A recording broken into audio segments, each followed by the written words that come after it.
Welcome to REMelations. We're your hosts. I'm Mindy. And I'm Brooke. REMelations is a dream interpretation podcast where we read listeners' dreams, from nightmares to the just plain bizarre. Join us as we give you our comedic interpretation of your fucked up REM cycle. Today I'm reading a dream story from Sharon, and it's about car accidents and premonitions. We also have a catnap that has to do with a premonition of a sexy husband. Ooh. Goblins, toxic farts, and not to mention Michael Jordan and Shaquille O'Neal. Both greats. Stick around as I get into one of the most prolific dream interpreters of modern era, Sigmund Freud. Yeah. I mean, this is a big topic, and we're just scratching the surface. But you're going to want to stick around for his history and what he thinks about dreams. All right, Bestie. We are diving deep into dreams. God fuck it. Just get the goddamn show started. Just go. Say, woo! I think we have to do it. Just get the goddamn show started. I had no other way of saying it. My brain did not work out today. I could tell you were struggling, and I was struggling with that. Let's just go. That's why I loved every second of it, because I'm like, I'm totally down with saying, just get the fucking show started. Just get the fucking show started. Yeah. I needed that. I know. Let me start with this. Hello, hello, hello, hello. Well, hello to you too. How are you this evening, beautiful friend? Oh, I am just feeling peachy. How are you? Good. All right. I have a dream story. Nice. And this is Sharon from Bismarck. Okay. And it makes me scared because it kind of reminds me of something you kind of mentioned a few weeks ago. I'm interested. My interest is piqued. Okay.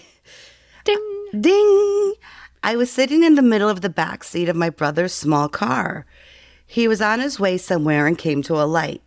He was behind a black pickup truck.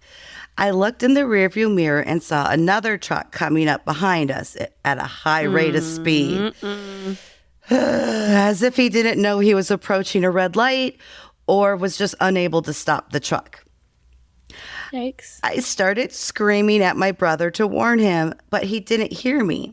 Then I realized I wasn't actually there at all, just kind of like in a spirit type of way.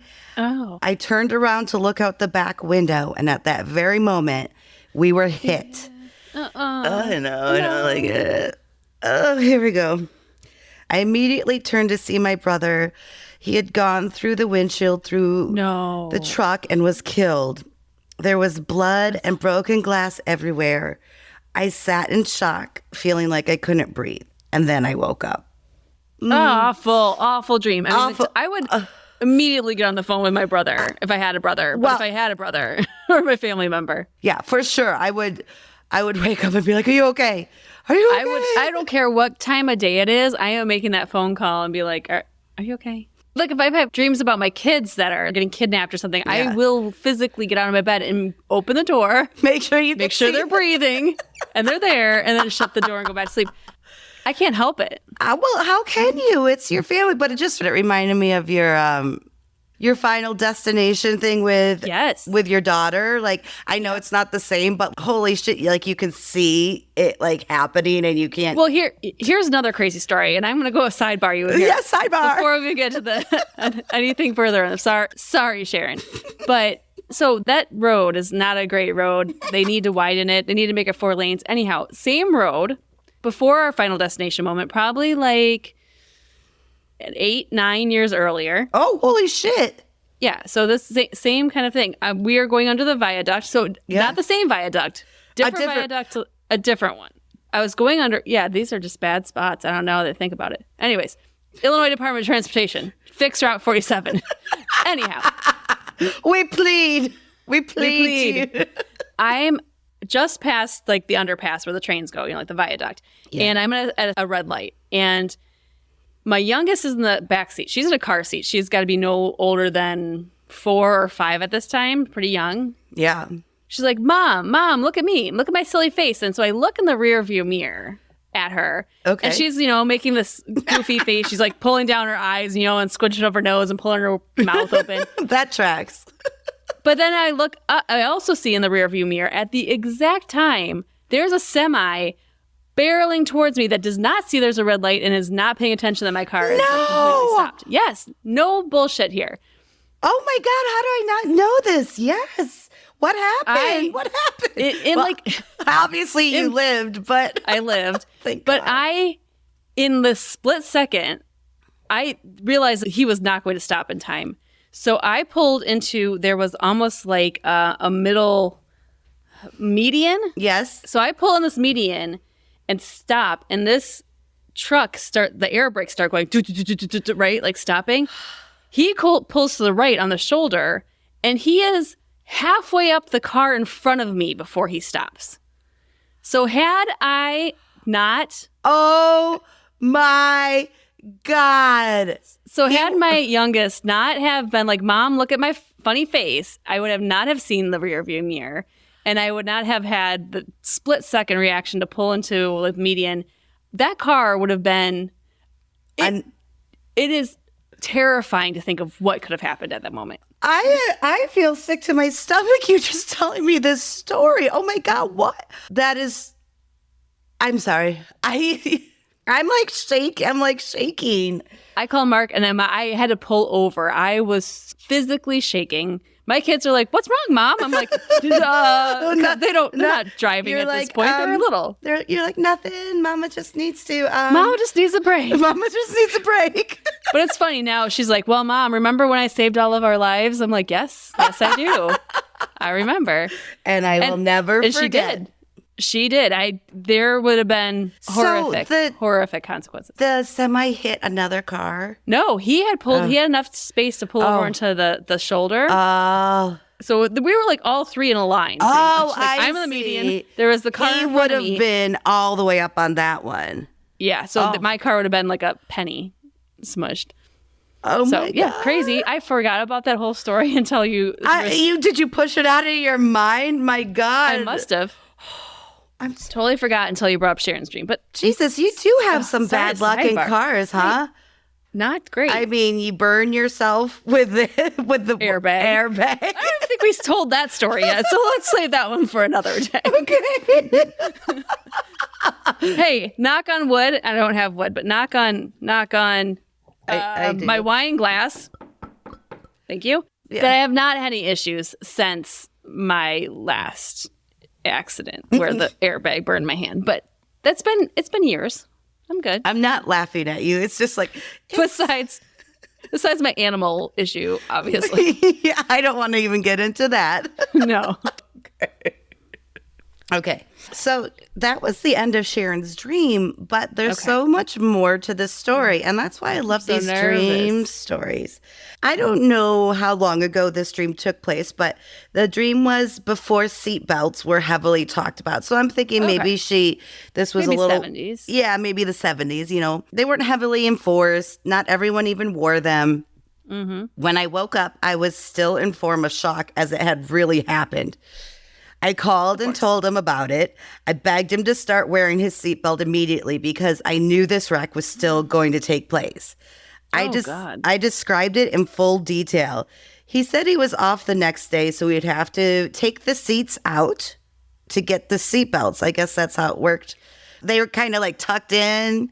Yeah, they weren't as accessible as they are today. No, they're kind of just like tucked away and like, you use them, now it's very different. But promised he would not drive again without wearing one. Good. Yeah. Friday afternoon, he called to let me know he got the seatbelts out. Yay. Good job, brother. Good job. They're ready to go, and he didn't want me to worry. He promised me he would take my dream very seriously and thank me for calling him about it.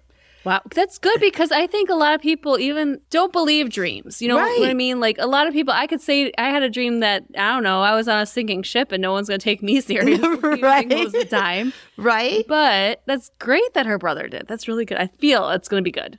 All right. Well, the next day, Saturday, having errands to run and his seatbelt on, he felt the dream was now gone because he listened to me and now he wouldn't experience it until he found himself approaching a light with a black truck as described right in front of him. He immediately looked in his rearview mirror and saw the other truck coming at him at a high rate of speed. He knew there wasn't... It's going to be PTSD. I was going to say he knew there wasn't a second to spare. So it is totally like you said. Couldn't even try to move. Everything was just happening so fast. He was hit. His back was injured, but he was alive because of the seatbelt kept him in place and safe. Oh, thank God. Thank God she had the dream. Oh, my God. And that he listened. Listened. That's half of it, right? That he listened. Oh, my God. But there's so much to be said about precognitive dreams that we haven't even gone into this as a topic yet, which I think we will in the future. Yes. But there has been so many examples like Yes. I know. They keep coming in, and that's why I'm so fascinated. I'm like, it's been kind of a trend lately, but I'm like, that's awesome. That's love to hear awesome. them. Yes, we'd love to hear things like that. But that was Sharon. Thanks, Sharon. Thanks, Sharon. Wow. Here's the crazy thing. There's not a lot to analyze in that dream, but we always have weird synchronicities between us. I know. I've got a dream story for you to kick off our catnaps. Oh, okay. Yes, let's do it. Okay, so a little bit of different episode. Hey, why not? Hey, we're shaking it up a little bit. It's okay. It's summer. Let's get crazy. Wow. All right, let me give you a little bit of backstory here. This is a crazy story, and we talk about dreams having meanings or messages, especially messages, right? Yeah. Whether it's a precognitive dream of something that might happen or just a message from beyond. Right. So, Mark and I were shooting a wedding a few weeks ago. Okay. Beautiful wedding. Ariana and Janston. Oh, shout out. We love this shout out. Love this couple. We're lucky in our industry that we have shot weddings and then cousins and then friends of cousins. And we get to see our couples at multiple weddings because they recommend cool. it. Yeah. So it's really sweet. So Ariana and Janston are one of those couples. We know her, but maid of honor was one of our bridesmaids. And then her friend was one of our brides. It's fantastic.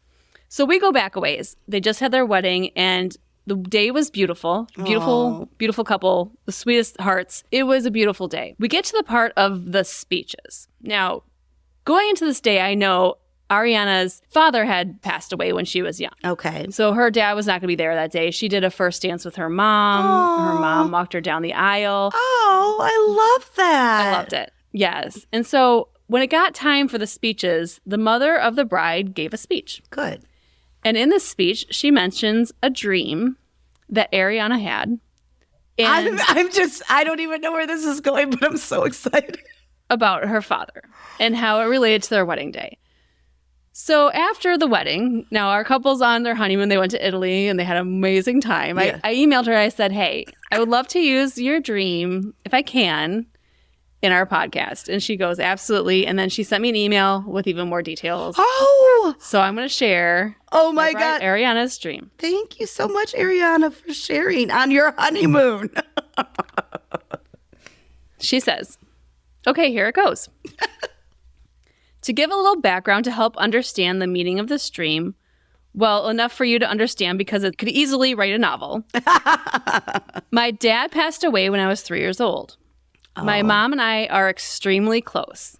We call it one-parent syndrome, now that I'm a therapist. So she's a therapist in real life. Now that I'm a therapist, I know it to be separation anxiety disorder, LOL. Yeah. My mom remarried a very terrible human. Oh. Thankfully, they divorced, in parentheses. Lots of trauma, lots of anger at my dad for dying, as I imagined life to be different if he were here. Oh, God, this is sad. I can imagine at 3 years old. That's so very, sad. very hard. She says, I have done a lot of therapeutic work in the last 5 years or so. All my life, people would tell me they dreamt of my dad. And I would get so angry that he would rarely appear in any of my dreams. And when he did, he never spoke. I was so young, so I definitely don't remember him, including the sound of his voice. Right. But part of that anger is knowing there are many forms of communication, like writing, sign language, etc. Well, in these dreams, previous this past year, He would always be in the distance driving away, usually in the back of a bus where I could see him but never connect. Oh, God. This... This is heavy. I should have put a warning at the beginning. I'm getting emotional. You're going to get even more emotional. Oh, shit, Mindy. She says this is all before my therapy. Okay. Fast forward to last year. I had a dream. After a really intense therapy session of humanizing my dad and doing some homework and learning more about him, this was my dream. We were at his funeral. Interestingly enough, my mom did not let me go to his funeral in real life. And in my dream, he was in the casket. I was sitting in the front row. There were a few people lingering around, almost like the service was over. He arose and jumped out of the casket and sat next to me. I don't know if that's supposed to be funny or not. It can be. It can be funny. It's a comedy podcast. Okay. Wow. Lazarus there, huh? Rising from the dead. Sitting next to me, he put his arm around me and pulled out a note. Oh, God. The note said, I have been listening. I am always listening, and I will always continue to listen. Oh, God. It ended very quickly thereafter. I remember waking up from this dream, feeling a sense of ease and forgiveness. It made me feel like he was telling me I was too angry to receive a note before. Now that I had done some work on my feelings, I was ready to hear him once he understood from listening to my sessions and discussing around them. I had prayed that I would get to see him again. Crickets. Fast forward again. Oh, my God. I know. This is a bad one, Mindy. I mean, it's good. I don't know if it's good. It is. But it's taken me on a ride. Well, not a ride. It's just kind of going down. Yeah. All right. Fast forward again. It's the week of my dad's 20th year of his passing, February 4th. He came to me in a dream on February 3rd, exactly 4 months before our wedding day. I had been having a difficult time with a newfound grief for him. Oh, God. The dream began in a church.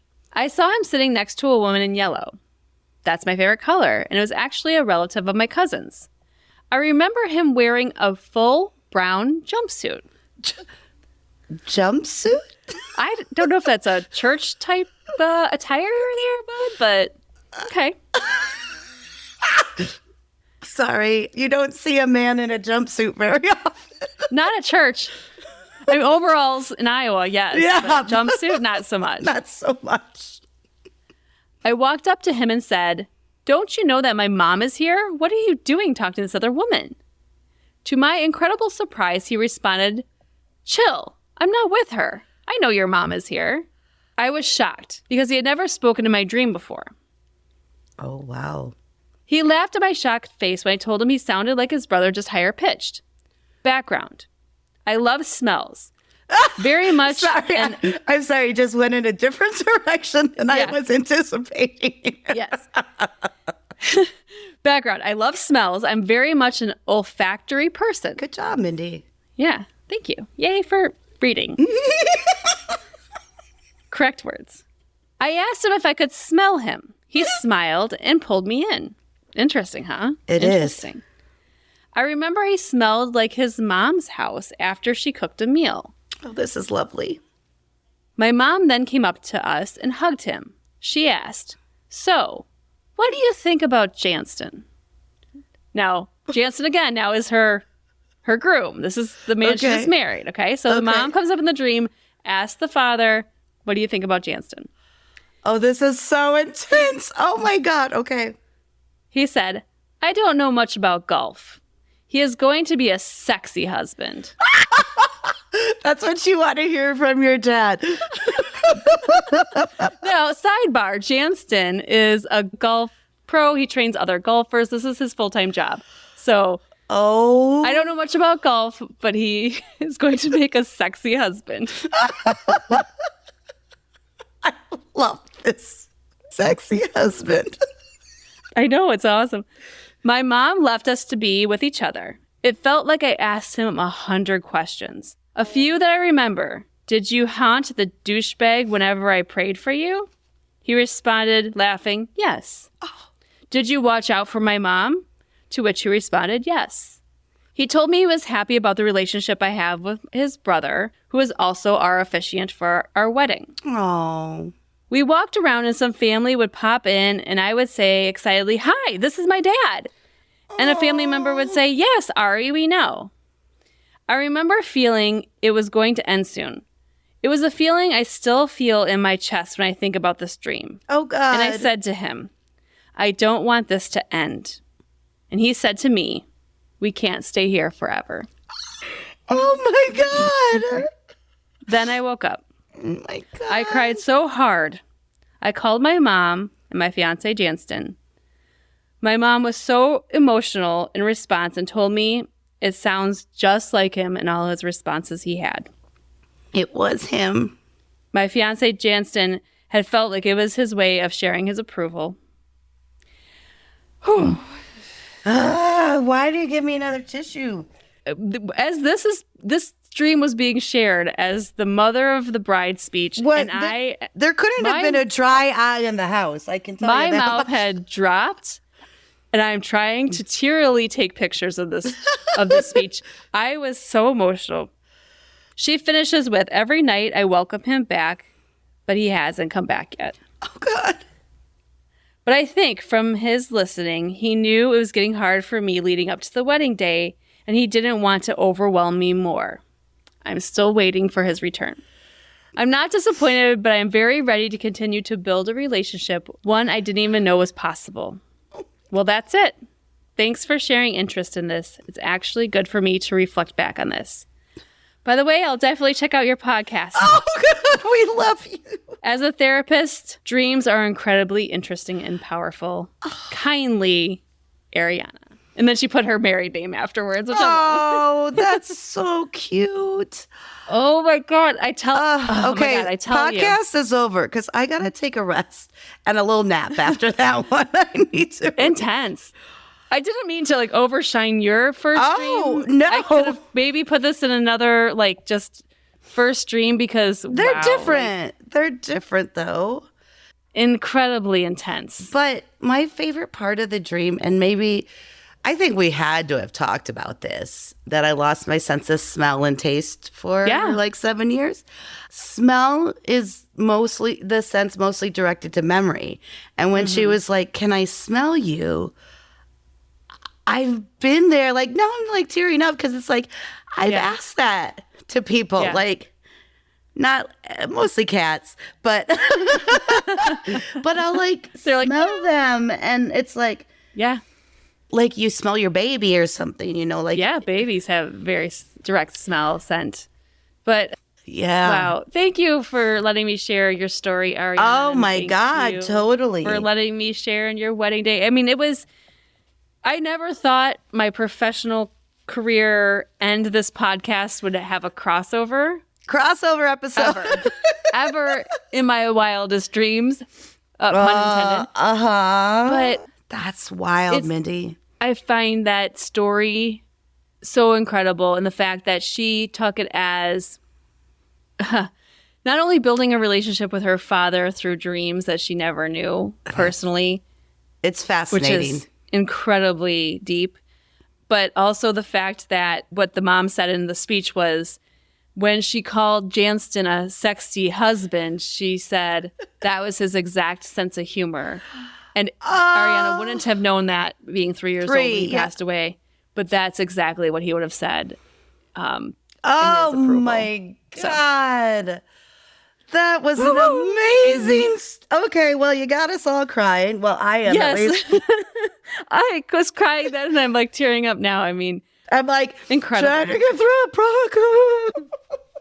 Wow. And the cool thing, too, is that she's found herself, or you found yourself in each other's lives several times, and it's maybe meant to happen that you heard this dream, and because I mean, how, like you said, you do run into the same people if someone refers you, but still, that's crazy. To pick out anything you can about your daughter, and her on her wedding day, you tell the story about this dream. So obviously, they believe in the power of dreams, and we believe in the power of dreams. Wow. Okay. Ooh, now that I gotta calm down. Let me take a drink of my wine here, and then let's get into some catnaps. Just as easy as that, right, Mindy? The best part of that, I didn't read that email until I got on this recording with you because I didn't want to spoil the whole story. So I was going through it with you. Oh my God, that was good, Mindy. Do you have something maybe we can get to catnaps a little bit more lighthearted? Do you have anything that maybe we can? Yeah, let's laugh. I think that we could lighten this up a little bit. Okay, good. I need it. This is Julie, and she's from Sioux City, but the dream is titled "Giving Birth to a Bear!" Exclamation point. That would lend itself to being funny. I would hope so. He's perfect, I told my husband in this strange dream as I gave birth to this bear. I laid back exhausted as nurses wiped the black hairs off my legs. Oh my God. It was a long and painful birth, but it was worth it. I recall the nurses talking about a breached birth in hushed tones. It sounded serious, but I was too weary to care. Okay. I know. Like it starts at the end, which I find is interesting. I know. It starts jumps right in. Mm-hmm. The doctor dutifully put the young cub in my arms. I smiled, scratching my newborn's furry ears. Oh, this is the kind of baby I want to be like, Coochie. Yay. Sweet baby. Where's my sweet baby?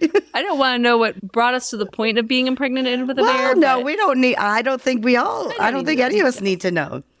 My husband smiled proudly as the young cub wrestled out of my arms to explore his surroundings. He waddled around the hospital room wearing a little diaper. Oh, it sounds so cute. The cutest little bear diaper ever. Oh my God. I bet he will be a prize fighter someday, my husband announced. Yeah. What should we name him, dear? Let's name him Wally, I said decisively. Such an odd name, Wally. Wally is this is this 1919 where we're doing bear boxing at the circus? I know, put up your dukes. Wally, okay, good choice. Okay. I was dismissed from the hospital later that day. The nurses congratulated me on giving birth to a healthy cub. Well, I hope they give you some instruction manual as well. I would hope so. It's hard enough raising a human baby, but I wouldn't know where to begin with a bear. Well, before walking out the door, a nurse winked at me and slipped a pamphlet about nursing a newborn cub into my pocket. See, thinking like a mom. Thinking like a mom, Mindy. Yeah, that's nice. Thanks for that. I don't think Dr. Spock wrote a book on raising bears. I don't even know where you get cub diapers. But anyway, I've never seen them. Is there a hole for the tail? That'd be the cutest thing ever. In the dream, my husband and I walked home. Wow, after a bear birth. After a bear birth. My husband and I walked home with Wally, walking clumsily between us. I love that he can walk already, right. But he's still like a little toddler. Sure.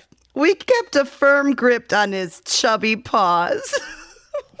So we say walking erect? Yes, he's walking. What do they call it when you walk bipedal? Yes, bipedal. Well, bipedal walking bear. Sounds dirty.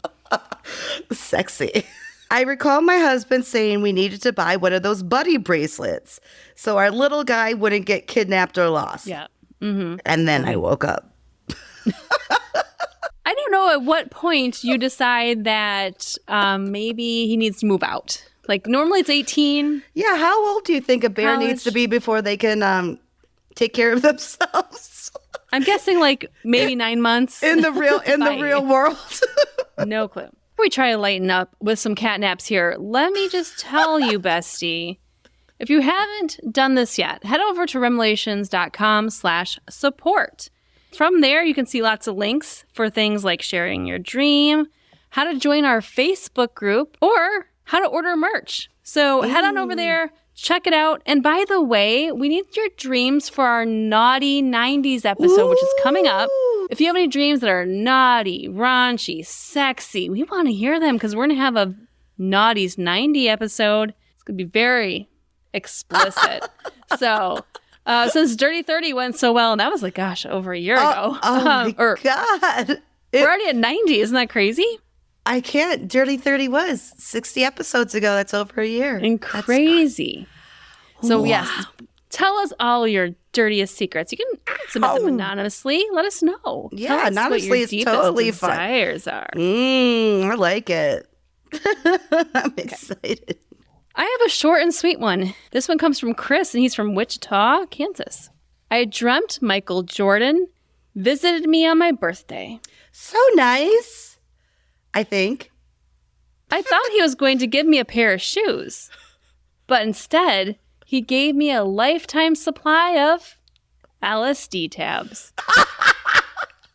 And then I woke up. You know what? That's short and sweet. Short and sweet, and I love it. You know what? You might do better with the LSD tabs. You could sell those. And if you have a lifetime supply, it might be worth more than a pair of Air Jordans. Excuse me, hashtag, what is Michael Jordan Dream? Oh, hello. Yes. And hashtag, why are you selling drugs, Mike? He's not selling them. He's giving them away. Okay. Well, technicalities there. But not cool. Not cool. Just say no.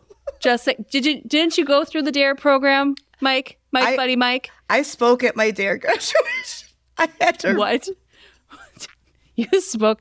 How well did that work out for you, by the way? Well, it worked out for about 20 years, but then things changed. After that? Things changed. Not so much. I don't think I'd graduate anymore. So did you have to give a speech? I Yeah. gotta take a step back here. Yeah. You gave a speech? Yeah. I need to know details.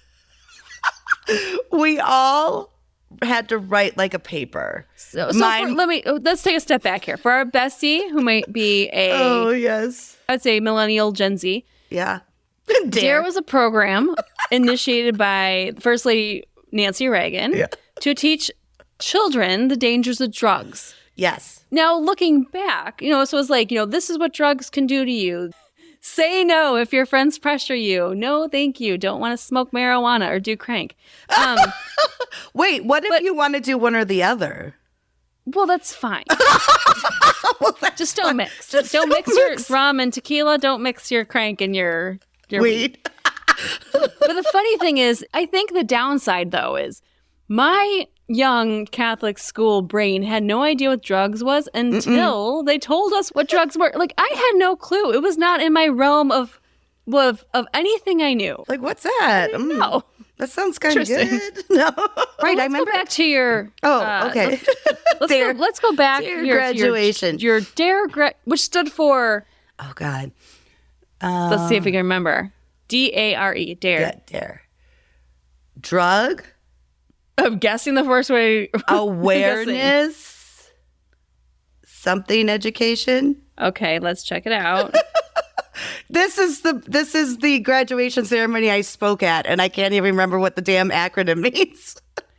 Drug abuse resistance education. Okay, I got a couple right. Okay, I got half. You did.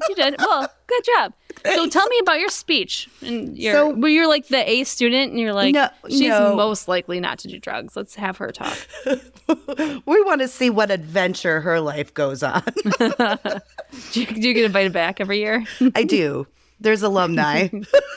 Perfect. So we all had to write like a paper. This is how I'm remembering it, okay? We all had to write a paper probably on why I will never do drugs or why you should never do, whatever malarkey they wanted you to write about. I guess it's not malarkey, but I guess they chose mine. I'm finding this very interesting. Maybe they thought it was... Because you're a very good linguist. I'm a very cunning linguist. And I think probably at the time my heart was so genuinely pure and innocent and sincere that I probably did write something pretty heartfelt, like I'll never, whatever. But I had to read my paper at the graduation. Oh. And let me just say, I'm going to text your mom this week and see if she has a copy of it, because I would love to share that. She might. She might. She's one that might. Theo, let us know. Let us know. I'm going to text her real quick. If we do, I'm going to say that should be added onto a live show. Or live virtual show. Yes. Okay, well, but and Michael Jordan, Mr. hashtag Michael Jordan, let us know what you dream about. Is it selling LSD to kids on their birthday? Lifetime supply, though, Mindy. That's too much. That's too kind. That's too much. I mean, he's got the money for it, but that's just too much. That's too much LSD. Okay. Well, keeping the good times rolling here, I've got another short and sweet one. This is Leslie from Austin. Okay. Goblins were rooting through my trash can. Can't even say it with a straight face. Goblins were rooting through my trash cans, and I tried to shoo them off, but they just kept digging. I hadn't thrown anything away that was unusual, and I've never seen goblins in my neighborhood before. And then I woke up. It's like, what are they looking for? Like, I know. I've never seen goblins in this neighborhood before. Like, it's like 2 neighborhoods over. I know they have a goblin problem, but in this neighborhood, I've never seen. Can we call Orkin? Is that how you take care of goblins? That if you're like a Harry Potter fan, you know goblins run Gringotts bank. So I would just put some gold coins somewhere else, and let's see if they'd go find them. Like, stay away from my garbage. Put it in your neighbor's garbage, some gold coins. Exactly. Okay. Yep. That's smart. Okay. Well, thanks, Leslie. This one comes from Mike, and he's from Northbrook, Illinois. Ooh. He titles it Gym Racist Tattoo? ? Gym, like GYM or JIM? Yes, like gym, like, working out gym. Like physical education? Yeah, physical gym. Okay. The dream starts and I'm going to the gym with Shaquille O'Neal. Wow, we've got like a basketball theme going on here. What's going on? And I know we've already hashtag Shaq. So Shaq, we're still waiting for you to get back to us. So Mike, TikTok, Shaq, let's TikTok. talk. Let's go. Work it out, boys. Who's coming first? You know what? For as much as Shaq does, like, since he promotes every product on the planet, I feel like you'd think he would reply to us. Right? Let's work on that. Okay, let's work. Shaq. We'll push a little bit more towards Shaq. Okay, so she's going to the gym with Shaq. I tell him I used to be able to bench press 245, but it's been a while, so it might be a little lower than that. We get there, but go our separate ways. Wait, you went to the gym together, but then just like, all right, see you later. Separate workouts to do. Oh, okay. Yeah, yes. While working out, I noticed some people getting tattooed. This is the only way to get me at a gym. I've never tattooed anyone before, but I've offered to help. This sounds like a bad idea for so many reasons. I tattoo a random lady. I forget exactly what my tattoo art was, but it wasn't great. I appreciate the honesty. It wasn't great. But it also didn't end up like one of those tattoo fails you sometimes see either. So it was mediocre. It was average. Like a circle. Like a misshapen circle. Gun held to your head. You have to tattoo someone permanently. What are you drawing? A line. Just something. I don't want to mess it up. Just be like, boop, you're done. Cool. Yes. If I start thinking about this, we're going to be opening a can of worms that I'm not ready to go through yet. Because I am. Question. Yeah. What would you tattoo on me? Just a line? No. I would do a Virgo symbol on you. Thank you. Mm-hmm. Thank you. Because I don't have any tattoos. And I would appreciate that. Yeah, I think you can pull it off. Well, but going back to Mike, also Mike. Okay. Mike says his tattoo art wasn't great. It wasn't one of those that were a fail. So that's good. Then I get a tattoo myself. Something with a lot of flowers. Ooh. I choose multiple colors for the flowers. Yellow, purple, green. For some reason, each of those colors are associated with someone in the room. All white guys. When the tattoo artist asked what color I wanted for the last flower, I made a comment somewhere along the lines of, I want it to be like him. And I point to a black guy. He called me racist. Oh, no. You're like, I like you. I came here with Shaq. I just want a tattoo of a black flower. That's not being racist. I don't think. You're like, I think your skin color is gorgeous. I want it on my body forever. Right? I'd be like, fuck yeah, that's awesome. After the tattoo was done, I was told that because I screwed up the first woman's tattoo. Wait, who gave this tattoo? That's another random gym rat. Gym rat? Welcome to Gym Rat Tattoo. What would you like on your bicep? That's the tagline. Oh, I like it. Gym Rat Tattoo. I mean, I can see it in like font above. It's like you get a membership. You get workout equipment. You can work out anytime you want. Oh, 24/7. 4 live classes a month and 1 tattoo a year. Oh, okay. Gym How much Rat does Tattoo. that cost? Gym Rat Tattoo. I like how you ended with the name again. It costs $150 a month. Oh, wow. Wow. But if Shaq's working out there, I mean, it's high end. It's high end. Yeah. It is. Okay. So anyways, getting back, Mike says now that his tattoo is done, he was told that he screwed up the first woman's tattoo he did, so he needed to get a crappy tattoo on himself. Oh, no. It's not his fault. He didn't know what he was volunteered, doing. but don't volunteer. Yeah, don't volunteer again. He says, I never ended up making a decision of what I would get for my second tattoo, but I do remember considering where I should get it. Ooh, sexy. And then he woke up. Mike, I want to know where that second tattoo is. Where's it hidden? It's crappy. I'd hide it. Inner thigh. I don't know where I go. Butt crack? Not crack. Well, if you want it hidden, you want your tattoo hidden. Do you know how hard that would be to heal, Mindy? I don't know.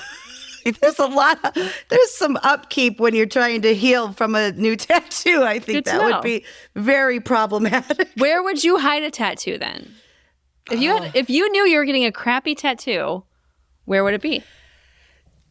This is so stupid because I guess inner thigh would probably be a good one, but like it's a crappy tattoo. Like I know there's so many places you can hide. Line? Because there's only like one or two people that would ever see that. Or right. One. Yeah, bikini line because it can always be covered. You could grow it out. That's not what I meant. I meant underwear. That's what you meant. Or you can cover it up in the jungle, whatever you want to do. Go 70s on it. Go 70s. Get that thing flying proud.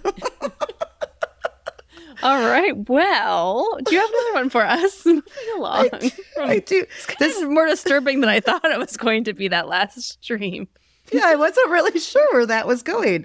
Well, to end off our catnaps, let's end it with a bang, so to speak. This is Grover from Charlotte. Speaking of a bang, right? Promised you. I farted in class one day, and it was so loud, but no one mentioned it or even seemed to notice. Well, my question is the stank. Yeah, the stank I'm wondering about too. This was high school, so I knew it was impossible that someone wasn't laughing or making fun of me. Within 1 minute, everyone in the classroom started melting. No. Oh, that's deadly. Apparently, I had toxic gas, to say the least. Toxic gas. And then I woke up. Oh. Ouch. Grover, I don't want to be in any classes with you in case you get a little gassy. Isn't that everyone's like worst nightmare? That someone smells or hears your flatulence? Yes. Flatulence. So, like, I can understand how you would perceive it as melting because it is that awful. This seems like it was really melting. Yikes. That's not good. What did you eat, Grover? Put away the beans, Grover. You don't need to have much fiber. Slow down. Slow down. Enough's enough. Just one less helping. Okay. One less. Well, thank you, Grover, so much. I enjoyed it. Oh, Grover. I'm feeling a little stinkiness in my throat, though. It's like I could almost taste it in my mouth, Grover, and I don't appreciate. Yeah, I don't appreciate it either. It's like, no. But good description, I guess, to make us both have reactions. So, thanks. Thank you. Thanks. That's all I can say. Thanks. Well, that was a lot of great catnaps. Thank you for everyone who submitted. Oh, yes. Some good funny ones to kind of lighten the mood from earlier. We had to balance it out a little bit. We did. It was a nice job. A very interesting topic to share with you today. Oh, my God. I'm so excited. You look so serious. I am a little bit serious. I am. Gosh. Because if you think about the history of dreams and important people who have shaped the ideology of dreams throughout the ages, there are two names that come up. Like Sigmund Freud would be who I would come up with right away. Yes. And I've been putting this off for a while, but today we are talking about Sigmund Freud. Because I knew it was a big, deep, there's so much information. So this is like the ultimate rabbit hole. This is like writing an essay in college in psychology. Oh my God. This is my end of the semester psychology report. I hope you're ready. Is this your DARE graduation speech? I'd rather do this than that, but I'm fascinated. I'm fascinated. All right, so let's get into Sigmund Freud. He is the father of psychoanalysis. Mm-hmm. So when you get to dreams and psychologists, there's two major players in this. One is Sigmund Freud. The other is Carl Jung. Mm-hmm. Now, I'm going to get into both. Carl Jung, I'm getting into in an upcoming episode, but today we're focusing on Sigmund Freud and his history. Oh, boy. And I also want to get into their feud because they were friends, if you did not know, and later became enemies. So that's going to be like a part 3. But let's start with part 1. Let's get going. Sigmund Freud is known as the father of psychoanalysis. He was born. Do you have any idea when he was born? Let's say he was born in 1893. Not bad. 1856. 40 years off.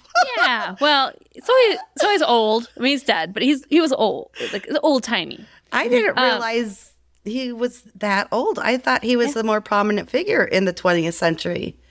But he did. He lived a long time, actually. He was born May 6th, which makes him a Taurus. One of the only signs that gets along with Virgos, Mindy. He was born in Moravia in the Austrian Empire, which the Austrian Empire is no longer. It's now like the Czech Republic. So let's talk about his family life growing up. Because if you think about Freud, a lot of people talk about the whole sexual things, parents. We're going to get into all of that. But let's go back to when he was born. He was born to Ashkenazi Jewish parents. His father was Jacob. Okay. He was a wool merchant. Oh. Yeah, just going to sell that wool. Sell that wool. I bet they were always warm. His first wife, so Jacob's first wife, was Sally. And she had 2 sons named Emmanuel and Philip. Okay. He then divorced. Divorced. I don't know how it really works in the 1800s, mid-1800s. They were no longer together. They were no longer together. He then married Rebecca. And then in 1955, he married Sigmund's mother, who was Amelia. Now, Amelia was 20 years younger than the father, Jacob. So this is his third wife.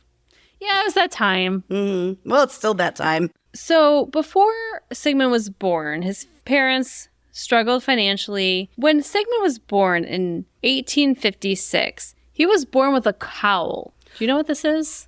A cowl? Yeah, what? C-A-U-L, cowl. Oh, no. It's a piece of membrane that covers a newborn's head. Oh, that face. Soft spot? That like... No, it's like a membrane. Oh. It's pretty rare. It happens in about 1 in 80,000 births. It's harmless. Wow. Maybe that's why he's so smart.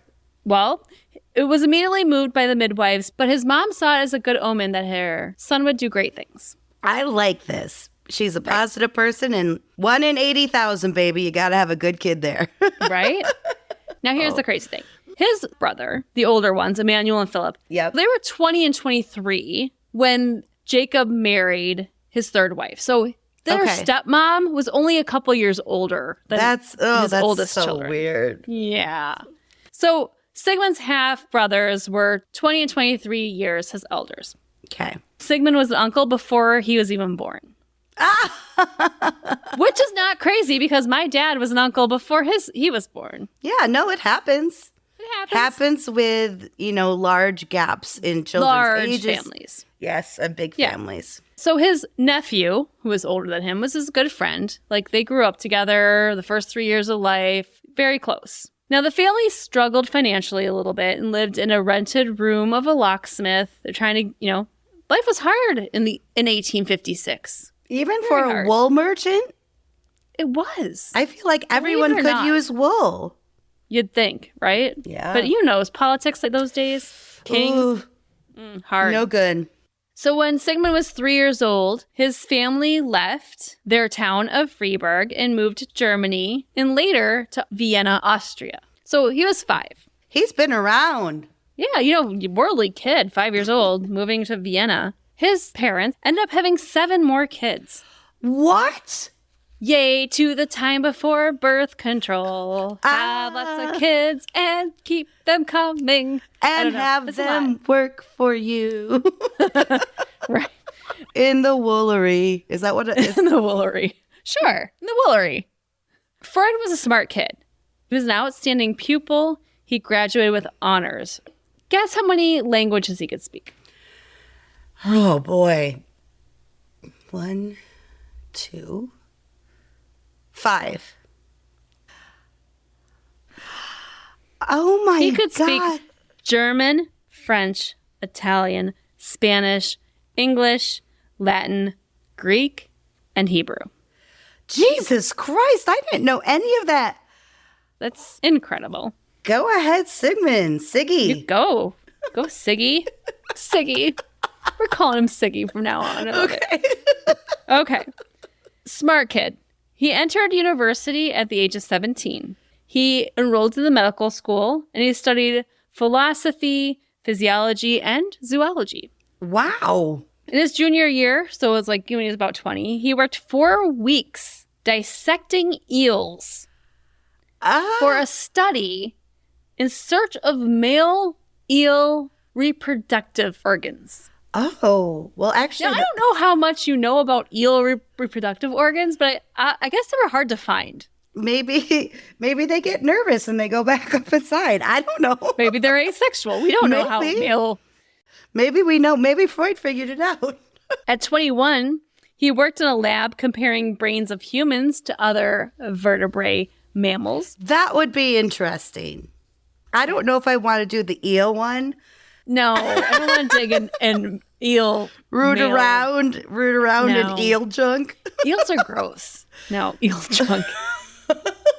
When he was 23, he had to take a break from school to serve in the mandatory military service. But he did graduate with a MD in 1881. Okay. So in 1882, he's 26 years old. He began working at the Vienna General Hospital. Okay. Not the General Hospital soap opera. No, the Vienna one. The Vienna General Hospital. Less drama. I hope. There he started working on his studies and writing journals. Oh, he also became very interested in the effects of cocaine. Oh, me too. No, I'm just kidding. He was a big fan, actually, of cocaine. Oh, wait, he did it? So instead of having, like, actual subjects experience cocaine, he's like, I'll just try it myself. I thought you were totally... give it a go. I thought you were totally joking, like he just did, like, experiments with people. But no, he's all like... Yes, I know everything. I know everything in the world, and I got to write it down right now because I'll forget it. Really fast. But the sad part is, one of his colleagues and one of his close friends actually died of a cocaine overdose. Oh, shoot. Sorry. Shortly thereafter. And since that point, he didn't really promote it. He decided maybe cocaine's not the best. Even though he still used it in medicinal reasons, this is late 1800s, he's it helps migraines. It helps hysteria. It was a drug that was used for just about everything. But it was sad that his best friend had OD'd and he stopped advocating kind of the use of it. Yeah. At the same time, he was also working in a field called aphasia, which was the idea that head trauma would affect possibly the ability for language. So things like comprehending language or ability to speak. So way ahead of his time, because aphasia is something that's still studied now. I mean, sports and kids, it's still something that is still... Even professional sports. Yeah. Yes, being taken seriously. But dude, this is 1882. This guy's ahead of the game. Yes. Ahead of the game. Good job, Siggy. It was about the same time as he's finishing up his schooling that he started dating a woman named Martha Bernays. They were dating for about 4 years. So her family was Orthodox Jew. Okay. Well respected. And both their families kind of knew each other. They were well acquainted. So he started dating, family friend. It turned out well. I guess. They eventually got married, by the way. Spoiler alert. But let's talk about 1885. So he's about 29 years old. He decides to travel to Paris on a 3-month fellowship under a renowned neurologist called Jean-Martin Charot. Ooh, I like the way you said that. This Jean-Martin was very big into hypnosis and having patients go into their symptoms while under hypnosis. So he kind of did his whole fellowship understanding the possibility of now what we call therapy and hypnosis. He gets back from Paris. He marries the love of his life, Martha. Yay, Martha. And they have 6 kids. They just pumped him out, huh? Time before birth control, you have sex, it's going to happen. So by the time he was 30, he quit the hospital he was working at and decided to open his own private practice, specializing in nervous disorders. Ooh, does that involve laying on a couch and taking a bunch of Coke and you're like, woo, I feel great. I'm cured. I was nervous, but now I ain't. Now I feel like I can run all my errands and clean my house. Over the next 11 years of his practice, had studied hysteria. And this is one of those things you heard in old-timey news articles and crime. The woman had hysteria. She had hysteria. And back then, it was what they called fits of rage, anxiety, and mental instability. So, I'm hysteric. There was a big umbrella under this hysteria. Covered a lot of things. Yep. So his practice was all about treating patients with hysteria. He did a lot of journals and scientific studies where he came up with some multiple theories. I'm not going to talk about them because these could be multiple episodes in their own. Yes. But something like the seduction theory, which is believing that hysteria and neurosis was expressed as a memory of early childhood sexual abuse. The Oedipus complex, which was described as a man in young life wanting to sexualize his desires to his mother. We're not going to get into that today because I want to concentrate more on the dream part of it. Yes, this guy please. had a lot of ideas. A lot of ideas. But let's talk about what brought us to the dream part of Freud's psychoanalysis. In 1896 was the death of his father. Oh, boy. He reported being depressed, having disturbing nightmares or dreams, and he started analyzing his own dreams of hostility towards his father. There's a lot of things he did contribute to modern day therapy. While he was doing those 11 years in his clinic, something clicked with him. Along with his disturbing dreams of his father's death, he reflected back on the idea of hypnosis. I love it. But he felt that hypnosis was more the idea of patients were repeating what the doctor had suggested to them under the influence of hypnosis or a hypnotic state. Instead, Freud decided that he wanted to take a different approach to it in his clinic. The idea that patients can speak freely rather than repeating ideas of the therapist. I love this. I would call therapist, right? Because back then, I don't know if they were called therapists, but to make it simple. So he's taking an opposite approach, what he called the talking cure. Now, if we fast forward today, therapy is all about talking about your own feelings. Talkie. Siggy called this free association. Oh, yeah, free association. Okay. The expression by speaking or writing of the content of the consciousness without censorship as an aid of gaining access to unconscious processes. I love it. Or processes. Processes. Now, Siggy found that his patients' dreams... Sorry. We have to call him Siggy. We have to call him Siggy. Now, Siggy found that his patients' dreams could be fruitfully analyzed to reveal the complex structures of the unconscious, which he later then termed many years later as psychoanalysis. So let's talk about the year of 1899. Oh. Siggy is now 43 years old. Old. He's an old man by now. He's like our age. I know. That's why I said it. Called it old. I know, but that was the joke. Like we're not, neither one of us is yet, but we will be soon. A few months. Yes. Well, I'm going to be 43 in a few months too.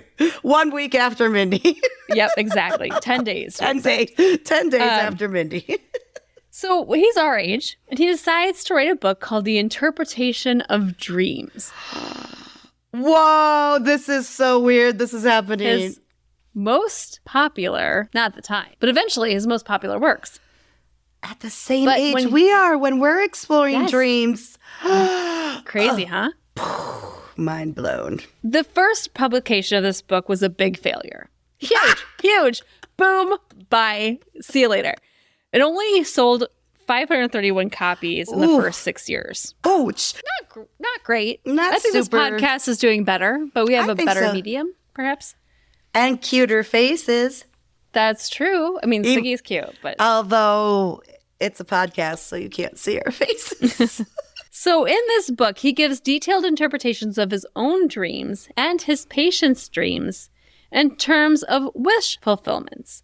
Ooh. So it's giving the representation of desires through what he calls dreamwork. Ooh. So what's Dreamwork? It's a production company. Dreamworks. Oh, that is interesting. I wonder if they ever based it on this type. Look at interesting. We're open. Like I said, we can't talk because then we just open so many more doors that we can't. According to Freud, what is dream work? It's the process by which the unconscious mind alters the true meaning of a dream into something less disturbing, is known as dream work. We have experienced that many times, at least what we think is dream work. I just didn't know the terminology. Yes. So let's get into his theories of dreams a little bit. Now, what made his theories on dreams so important at the time were a few things. He thought that dreams are instigated by daily occurrences and thoughts of everyday life. Oh, okay. So before this, it was thought that dreams were nonsensical, they meant nothing. And he brought into the idea that they're from past experiences. Okay, yeah. I mean, come on. From what we've read, what we've experienced ourselves, dreams can be crazy. So I can understand why people would think that. And to be brave enough to be the first person to be like, hey, It's not just crazy things happening. Like, it means something. Right. Everyone at the time regarded dreams as being meaningless. Yeah. And Freud believed that dreams do have meanings. So for Freud, every dream is meaningful, no matter how nonsensical the dreams may seem and how little we remember of it. Mm-hmm. For Freud, there's no dream dictionary where you can look something up and say, if you dream of X, it means Y. For Freud, all dream elements are symbolic, but they have private meanings and only can be discovered through the dreamer's associations. Wow, Mindy, we're so smart. We say this stuff every week. Right? And as far as the method of interpreting dreams go, so instead of telling patients what he thought of their dreams, he invited them to say whatever came to their mind in relationship to their own elements and understanding of the dream. Okay, so smart. Coming back to that free association, it was not that he was giving them, like, you dreamed of a tree and a tree means this. He was more of the mindset that each dreamer can and should interpret their own dreams based on their experience. I love that because that's what it's all about, really. Yeah, I'm sure there's a lot of black and white things. This means this, that means that. But it always depends on the person who's having the dream. Now, as a cute side note to this story, as he's analyzing dreams of his patients, he had a dog who was a chow chow. A chow chow? He was called Joffy. Joffy! And he often assisted Freud in his psychotherapy sessions. Oh, and he said Joffy. that Freud remarked that dogs had a calming effect on his clients and they were likely to talk more freely and open when Joffy appeared at the sessions. Which I love. Love that side note. I love that side note too, but it is like pet therapy is a real thing now. Mm-hmm. Like again, ahead of his time. Like that is a legit form of therapy. Siggy's getting it. Siggy likes the dogs. Siggy likes chow chows. So later in his work, he explored the possibility of universal symbols in dreams. Although originally he never thought like it was universal. I think he explored this later, which is a lot of what popular culture focuses on. That some of these symbols were sexual. Mm-hmm. Things like poles, guns, and swords representing the penis. And there were also female symbols in dreams that included doors, tunnels, windows, and other types of openings. Oh, wow. Okay. And that horse riding and dancing could represent sexual intercourse. So there was a part of his career, and it's not saying his whole career, but there was part of his career where he's like, well, maybe there are symbols in dreams that are universal. Right. Okay. So after writing his book 3 years later, he was finally granted the title of Professor Extraordinarius. What? Yeah. It was his lifetime goal. It had no salary attached to it. It had no teaching duties. It was just a title. Okay, well. But he was very proud of this title. Good. I'm glad it made him happy. Even though he wasn't required to teach, he conducted Saturday evening classes and lectures, continued writing, and he would have like these little meetups every Wednesday night of people from Venice, physicians that would come over to his apartment on Wednesday afternoons and talk about psychology.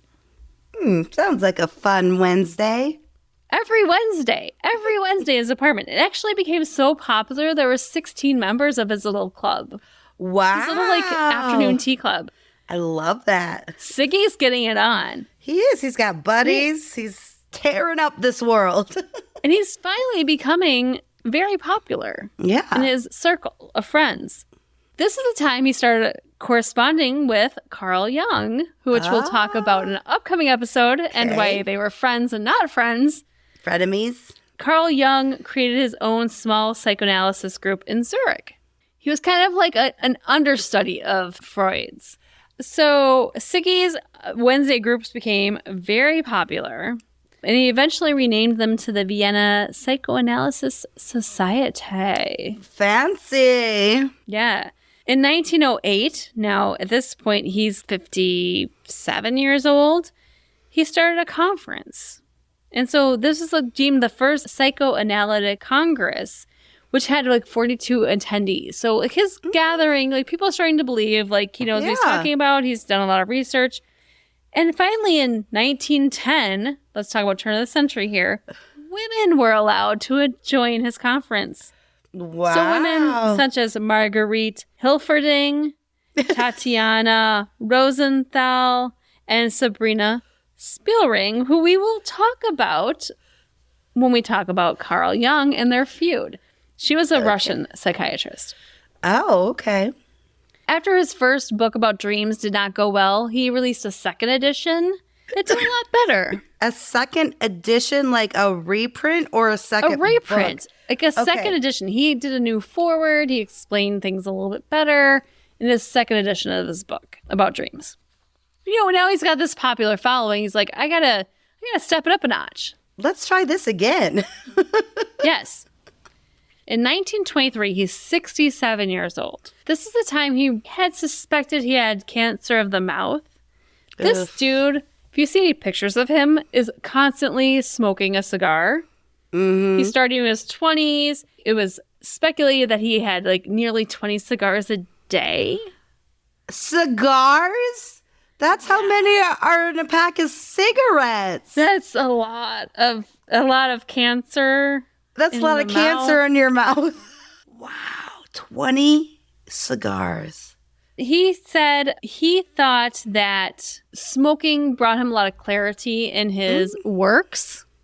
It was his vice. Okay. He never stopped smoking his whole life, even after being diagnosed with cancer of his mouth. Well, I mean, diagnosed. I mean, this is the turn of the century. Well, like 1923. Throw some cocaine in his mouth. He's fine.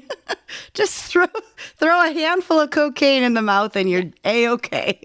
According to Freud, he believed the habit enhanced his productivity and creativity. I don't know so much, but it did give him cancer. They did remove a large part of his jaw and had 33 additional surgeries over the next 16 years in his mouth. That's a terrible way to end your life. I mean, like he's 60, not end, but like 67's not a spring chicken. It's not super old, but like to have a major surgery and then how many did you say? 13 more? 33. 33 more? At one point, he almost died on the operating table from too much blood loss. He even had like a prosthetic thing put between his mouth and his esophagus to help, like, because it was all nasty and gross and removed for cancer reasons. Oh, I can't imagine. Like, I've seen Roger Ebert. He had that and had to have like half of his jaw removed. And it looks so, unfortunately, freaky. And I apologize for that word. But could you imagine how rudimentary it would have been then as opposed to like, when was it? The 90s, turn of the century, something like that. But like that procedure back then. Oh, my, that procedures. Oh, my God. Yes, 33. Oh, that makes my stomach hurt. When he was 77 years old, we're talking about Europe in the 1933. The Nazi Party took control of Germany. Not great. Freud's books were prominently burned and destroyed. He underestimated the Nazi regime and he tried to stay in Vienna. The then president of the International Psychoanalysis Association, Jones, tried to change his mind. Like, hey, dude, you're Jewish. You can't stay here. Maybe, Siggy, we should leave. Let's get out. This is a whole bigger story. This could be a whole movie in itself.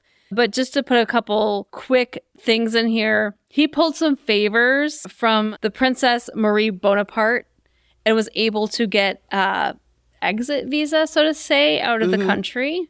His daughter, Anna, was detained by the Gestapo. Shit. But he was able to flee Austria and fled to Paris with his wife and his daughter. Okay. From Paris, he moved to London. The Princess Bonaparte tried, but unfortunately failed to obtain exit visas for 4 of Sigmund's sisters. And they were captured and did die in concentration camps. Oh, no. Awful. Awful, awful. Oh, God. When he was 83 years old, September of 1939, he's lived with cancer now for like 10 years. Cancer of his jaw had turned so painful, he turned to his friend and doctor, Max Shore, and he quoted, "You remember our contract not to leave me in the lurch when the time had come. Now it's nothing but torture and makes no sense." So looking back on history, it seems like a medical assisted it sure does. End of life. Yeah. His daughter wanted to postpone it, but the doctor convinced his daughter that it was pointless to keep him alive. And he was hopped up on so much morphine at this time of his life, and he had asked to be put out of his misery. Oh, my God. Now, it was not really determined who had ended his life, whether it was one of his daughter's doctor friends who gave the fatal dose of morphine, or it was his friend Max Shore. But he did get a fatal 3rd dose of morphine one day and did pass. Yeah. That breaks my heart to have someone in so much pain. So much pain. I mean, and to be so probably incoherent, hopped up on morphine and you're used to being so sharp and have your brain thinking these amazing things and then add the pain and suffering. Yeah. But his legacy lives on. His ashes were cremated and they're on display at the Ernest George Crematorium, where later his wife Martha was added to his urn. Oh. When Martha died when she was 90. I mean, they both lived a very long lives. Long life. I mean, especially back then. Back then, yeah. His daughter Anna went on to be a popular child psychologist and actually created a museum for her father, which is in London. You can go to. I did do a rabbit hole of this. I knew this you whole would. museum, and I want to go visit. If we ever go visit any of our UK besties, she released a lot of his letters and personal works and created this museum as a tribute to her father. That's really nice. And she just died in 1982, so she was not that long departed. Not that long, yeah. And as I wrap this up, let me just say two things. Talk therapy, what his idea of it's not just your doctor telling you what's wrong with you, it's you talking through your problems. Talk therapy is still very important today. He was one of the first psychoanalysts to recognize the importance of people diving into their own ideas and traumas to get through things. But also, let's talk about Pride Month, because it's the end of Pride Month. It is. Oh my God, it's almost over. Freud did say that homosexuality cannot be changed or eliminated. One famous incident of his progressive views on homosexuality was in a 1935 letter. Sorry, 1935, Freud already had it figured out that it's not a choice? Already had it figured out, yes. Oh my God, okay. He wrote in a 1935 letter to a mother who had asked him to treat her son's homosexuality. In the letter, he asserted that homosexuality was not something to be ashamed of, but it was merely a variation of sexual function. Freud also cited many great historical figures who were homosexual, such as Michelangelo and Plato. Furthermore, he stated that persecuting homosexuality was a crime and cruel. Wow. 1935. This dude's on the forefront of what's being attacked today. He's not on the forefront. He's on the forefront. Incredible, right? Incredible. Wow. That's amazing. Yeah. Way to go, Siggy. Siggy's an ally. I love it. Siggy. Just to leave, I'm just going to leave you on one more quote from him from his book of The Interpretation of Dreams. He says, quote, "The virtuous man contains himself with dreaming, that which a wicked man does not in actual life." Love that. We should get matching tattoos of that. We could ask our friend, Mike. Mikey Mike. Can you get those tattoos? We just want a line, but then just also, a line. then it also has to say that whole quote Mindy just said. This is an incredibly long topic, and I'm so sorry, but I don't know what to cut out because there's so much to talk about. So we had our Freud episode. We're going to have our Carl Jung episode. We're going to have an episode that talks about the feud and how they fell into disgrace of each other. Yeah, so this is part 1 of this series. I love it. I love it. Yeah, that was great. Thank you so much. So interesting. Thank you so much, Mindy. You're welcome. How was your week? How is what's new? What's life? Did you get any sleep? Because I know last week you were dealing with a little bit of insomnia. Any better this week, darling? So much better. Good. Still struggling, but getting a couple hours, which is normal for some people. But that 4-day stretch was just torture. So yes, I am sleeping, not 100% there, but yeah, oh my God. Much better. Good. Much better. How are you? Good. So this is a funny story I meant to bring up last week, but last time I was in town, I had all my kids there. I mentioned I went back to Iowa for my niece's graduation party. My kids, I gave them the tour. This is the house I grew up in the first 5 years of my life. This is the house I grew up in throughout my high school and grade school. And we're doing this whole tour of town. So after going by my like young childhood house, my main childhood house, my high school, my middle school, my grade school. The youngest twin goes, and what about that haunted mansion? The redstone? So I'm like, okay, yeah, we can go by the redstone, which is throwback to one of our first couple episodes we talk about. Yes. Bestie, if you don't know, Brooke and I, we had met and we were friends, and then we became co-workers and friends as we worked at this haunted Victorian mansion. Yes. So my kids asked if they could come see the redstone. I'm like, I think so. So we parked down on 5th Street. Yes. It looks a little like disheveled, but it looks, from what I brought up online, I could see like it's still an operating inn. So we walk up to the front door, we walk in. There's no one at like the front desk. We just stand in the lobby and we wait. And I look we walk into to the left, and there's like a parlor. We walk to the right, which is like the kitchen area where we worked. And we're just waiting, and I noticed a couple of like cameras, like there were no cameras when we were there. So we wait and we wait and we wait, and like no one comes out, and I'm like, oh, okay, well that's cool, let's leave. When all of a sudden I see these man legs come down the stairs in like just like athletic shorts, and he's like, can I help you? And I'm like, just looking around. Do you work here? And he's like, I'm the owner, or I'm the innkeeper, I guess. He's like the owner / innkeeper. Oh. His name was Robert. Okay. This is how he presents himself to guests in a used to be kind of athletic fancy. Shorts and slides. Can I ask you how long you were there before he came down? I would say at least a good 4 minutes. Like, he had to put on pants. Not okay. And he's like, can I help you? I'm like, oh, yeah, we're just sorry. We're just looking around. I used to work here when I was 15. I was just going to show my kids we're from out of town, blah, blah, blah. Yeah. So he comes down the stairs and he goes, do you want to buy the place? And I go, I'm sorry, what?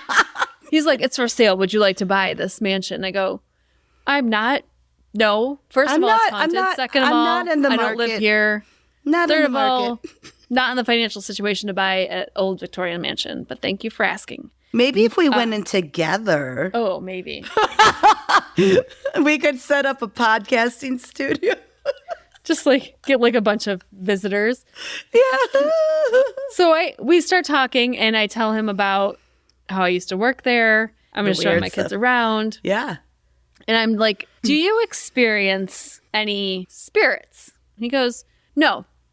I'm like, oh, that's interesting, because when I worked here, my best friend Brooke worked here, we experienced lots of things. He's like, well, that's because I'm a man. I'm like, okay. He's like, is this guy? He's like, it only affects women. And I'm like, oh, well, do tell. So my kids are now fully vested in this. So am I, baby. So am I. And he's like, no, the ghost, Elizabeth, the owner of this home, only presents herself to women because she was a woman ahead of her time. Her father didn't like her. She was quite, what we would, at the time would say, a feminist. And she was very outspoken as a woman. And I said, well, what about room 26? And he goes and explains how each room has different experiences and guests. Is that where we put coats? Yeah. Oh, yeah, I had an experience in that room. Exactly. I asked him, I'm like, have you seen the tunnels? And he's like, what tunnels? I'm like, you own this fucking place and you haven't explored the tunnels? Oh my God. What about the attic or the basement or anything? And I'm like, I explained to him, this is how he knew I actually worked there. I'm like, no, here's the laundry room. Here's the dry storage. Here's the room that looks like a prison. Here's the tunnels. And he goes, the room that looks like a there's prison. stuff in front of there. I've never looked behind it. I'm like, there's fucking tunnels. Have you ever been in the tunnels? No, because they were like, they're blocked off. Right. Yeah, They're that's what I concreted thought. Wow. He was like trying to convince me to buy this place. I can't believe he was still pushing and that. then he looks at my kids and is like, you don't, what do you say to, because my daughters are very thin. Yeah. He goes, you don't look like a typical American. I'm like, what? He's like, do you ever eat donuts? I'm like, rude. Right? And then he hit on me on the way out. No, Robert. He's like, your mom's beautiful. I'm like, you're not wrong. Like, you're not wrong, but get out of here, Robert. Find a beer. I have some very, very, very exciting news. Please. Okay, so I have a bucket list. Of course, I have a bucket list. And there's lots of places and things to do on it. I recently got to go to the Maldives, which was on my bucket list because I learned about the Maldives several years ago, but that they're sinking and I wanted to visit them in my lifetime. Well, you can. Yes. Right. But my OG, like from high school, maybe even junior high, number one on my bucket list is Bora Bora. Mm-hmm. You're going? I'm going. What? When are you going? I'm so excited for you. What? How did you bury this lead? This just happened late last week, so I haven't. Oh, my goodness. When are you going? My birthday. I actually leave on September 3rd, and I'm going to be there. On your birthday. I know, and I'm so excited. I'm so excited for you. I'm completely jealous. I'm so very excited too, because it's one of the best snorkeling spots. And my friend recently went to the Galapagos and she totally fell in love with snorkeling, which she's never done before. And as soon as she got home, she bought the same mask and fins as me. So now I have a snorkeling buddy. Oh my God. Can't wait to hear all the details of this. I can't believe it's happening. Number one. Nice. Everyone should get their number one knocked off their bucket list. I think so. Aww. It's hard sometimes. So happy for you, Bestie. Thank you. Love you. I'm so excited. Love you too. Yay. Okay, well, we can all live vicariously through Brooke in September. But let's just wrap up this episode in a kind of happy but kind of jealous way. Okay. Well, I love you.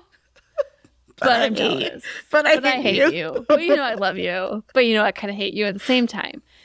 Okay, besties. Well, that wraps up another episode. Hey, do us one favor, and that's tell your best friend about the podcast. Yay. Just one person, and that person can tell one more person, and that person tells another person. That's how we grow. Mm-hmm. So tell your best friend about the show. Share the show with your brother whose life you saved through a premonition dream. Mm-hmm. Buckle your seatbelts, folks. Always buckle your seatbelts. You can tell your fiance, tell your favorite gym workout partner or your favorite tattoo artist about the show. That's how we grow. Just by telling one person, we'd appreciate it and love you. That's how we continue to do this podcast each and every week. So spread the word. We love it. We love it. We love it. We love it. I just want to thank you all again, all the catnap submissions. Thank you, Sharon, for sharing that dream. Once again, for everyone submitting catnaps, please keep them coming. All right, bestie. Whatever dreams you dream, if they're a premonition, help tell that person. It could be good, it could be bad, but let somebody know. You could save their lives. You could save their lives, or you could marry that person. Who knows? Either way, it's good. Talk about it. Talk about it. And until next week, sweet dreams, bitches. Ooh, you really put some. I felt like the zigzag. You put some stank on that one.